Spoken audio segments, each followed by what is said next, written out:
एका निर्जन रस्त्यावर उभी असलेली कारमध्ये रक्ताच्या थारोळ्यात पडलेले दोन मृतदेह आणि त्याच गाडीत बसलेला एक 3 वर्षाचा चिमुकला मुलगा. हा मुलगा जे सांगतो ते ऐकून पोलिसही काही क्षणासाठी हादरून जातात. कारण त्या लहान मुलाचे शब्द होते की ड्रायव्हर अंकलने आईला मारलं. हे शब्द ऐकूनच ऐकणाऱ्याला थपकायला होतं. मग इथे प्रश्न पडू लागतात, जर कॅब ड्रायव्हरने महिलेची हत्या केली असेल तर त्याचा मृतदेह त्याच गाडीत कसा सापडला? त्या ड्रायव्हरला कोणी मारलं की त्याने स्वतःचं आयुष्य संपवलं? घटनेच्या दिवशी नेमकं काय घडलं? ड्रायव्हर खरोखरच आरोपी होता की तोही कोणत्या मोठ्या कटाचा बळी ठरला? महिला आणि ड्रायव्हर यांच्यात काही नातं होतं का? बदलापूरमधील या दुहेरी हत्याकांडाबद्दलची सविस्तर माहिती जाणून घेऊया आजच्या व्हिडिओच्या माध्यमातून. नमस्कार, मी स्वप्नील. तुम्हाला तर माहिती आहे, आपला विषयच भारी.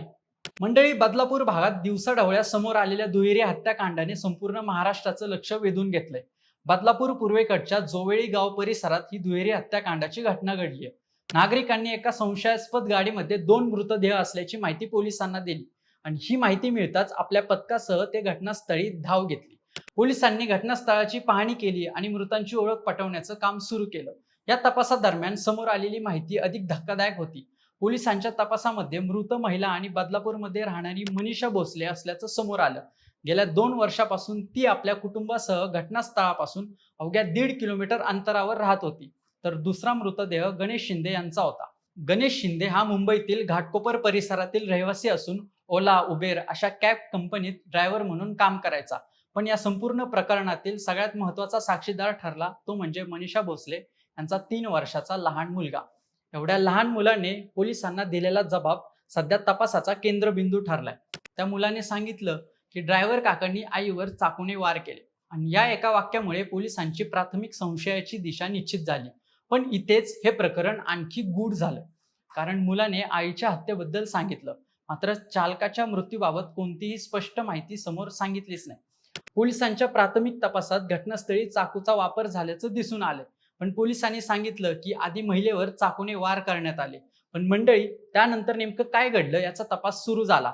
मृत महिला मनीषा भोसले आणि ओला चालक गणेश उर्फ ज्योतिबा शिंदे हे गेल्या 3-4 महिन्यांपासून एकमेकांच्या संपर्कात होते. म्हणजेच ही अचानक घडलेली घटना नव्हती. दोघांमध्ये काहीतरी संबंध होते आणि याच संबंधांमधून या घटनेचा उलगडा होण्याची शक्यता आता निर्माण झाली. या प्रकरणात घाटकोपर कनेक्शनही समोर आले. मनीषा भोसले यांचे पती मुंबईतील घाटकोपर परिसरात चहाचा व्यवसाय करतात. विशेष म्हणजे गणेश शिंदे हाही घाटकोपरचाच रहिवासी होता. त्यामुळे या दोघांची ओळख नेमकी कुठे आणि कशी झाली, हा या तपासाचा अत्यंत महत्त्वाचा मुद्दा बनलाय. घटनेच्या दिवशी दुपारी 3 वाजण्याच्या सुमारास गणेश शिंदे घाटकोपरहून कार घेऊन बदलापूरला आला होता. त्याने मनीषा भोसले आणि त्यांच्या 4 वर्षाच्या मुलाला त्यांच्या घरातून पिकअप केलं. त्यानंतर ते जोवळी गाव परिसरात गेले. त्यानंतर या संपूर्ण प्रकरणातील महत्त्वाचा साक्षीदार म्हणजे 3 वर्षाच्या मुलाने पोलिसांना सांगितलं की कारमध्ये आई आणि ड्रायव्हर काकांमध्ये जोरदार भांडण सुरू झालं होतं. हा वाद इतका वाढला की ड्रायव्हर काकाने चाकू काढून मनीषा भोसले यांच्यावर 48 आपसात वार केले आणि गंभीर जखमी झालेल्या मनीषा यांचा घटनास्थळीच मृत्यू झाला. मात्र या कथेला आणखी एक धक्कादायक वळण मिळालं. त्या महिलेवर वार केल्यानंतर गणेश शिंदे यांनी स्वतःवर 8 वार करून स्वतःला संपवण्याचा प्रयत्न केला आणि त्यातच त्यांचा मृत्यू झाला.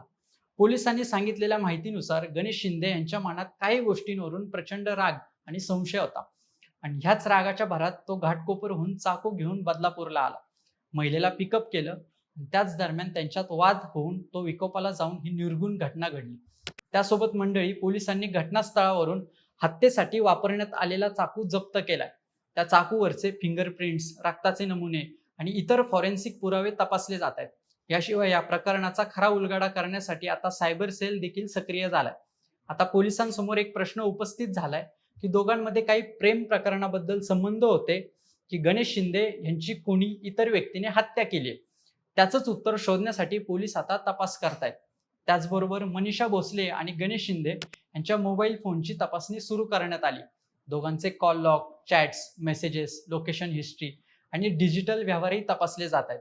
गेल्या 3 ते 4 महिन्यांमध्ये त्यांच्यामध्ये किती संवाद झाला, ते किती वेळा भेटले, त्यांच्या नात्याचं स्वरूप नेमकं काय होतं आणि घटनेच्या दिवशी असा कोणता वाद झाला की त्याचा शेवट 2 मृत्यूंमध्ये झाला, या सर्व प्रश्नांची उत्तरे आता तांत्रिक तपासातून मिळण्याची शक्यता आहे.